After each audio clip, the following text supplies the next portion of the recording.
Mheshimiwa Mwenyekiti, mimi hapa leo nimekuja kuwaambia waheshimiwa wabunge. Kwanza, rais amefanya kazi kubwa.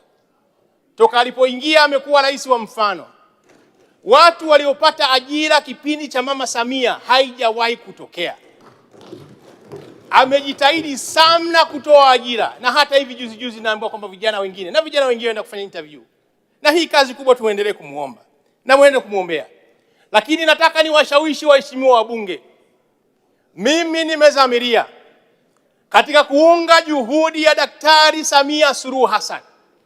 Nimezamiria kuja na hoja binafsi hapa bungeni ya kusaidia vijana wa Kitanzania angalau tuweze kuwa na program maalum la hata part time payment ya miaka 3.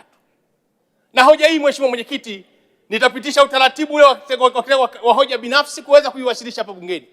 Lakini Waziri Mkuu, ikikupendeza, inawezekana ukalichukua wazo hilo kabla ya hoja wazo binafsi. Mpango wangu mkubwa ni kwamba leo hii ukienda utakuta vijana wa bodaboda wote ni graduates, wengine wana masters. Lakini sio hivyo, wabunge hapa nyinyi wote, kila mtu katika familia yake ana ndugu ambaye hajapata ajira. Ni changamoto kubwa sana. Mwenyekiti, nataka nisawishe bunge hili tuje na mpango wa ajira kuanzia sasa tunapotengeneza swala zima la Vision 2025.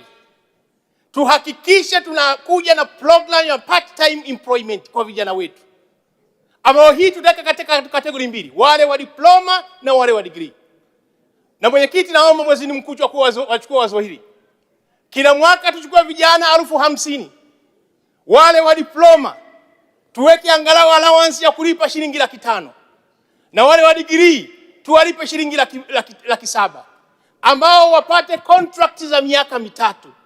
Hesabu hiyo ukichukua, wa diploma tuchukue wastani wa 20%, 80% wa degree na kuendelea, ambao kwa vijana 50,000 maana yake tutahitaji vijana 10,000 kwa mwaka na vijana 40,000 kutengeneza idadi ya vijana 50,000, ambao mahesabu yake calculation katika eneo hilo ni sawa na shilingi bilioni 396. Nchi hii kama wabunge hatuwezi kushindwa kufanya maamuzi ya vijana wetu ambao wako mtaani kuhakikisha kwamba wanapata ajira za mikataba za miaka 3.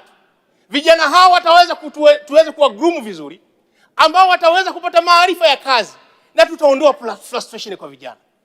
Na kipaumbele, Mheshimiwa Waziri Mkuu akilizia, endapo jambo hilo litaridhia, tutaanza na vijana wale wa bodaboda ambao graduates wako mtaani, lakini vijana wengine, walimu wanaojitolea katika vyuo vyetu, manesi na madaktari. Sasa hivi tumefanya uwekezaji mkubwa katika miundombinu ya afya na elimu, lakini na sekta zingine.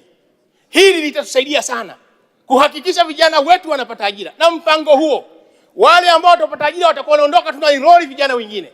Kila mwaka tukiwa na garantia ya kuchukua vijana 50,000, tutakuwa tumemsaidia sana Daktari Samia Suluhu Hassan kuwasaidia vijana wa Kitanzania.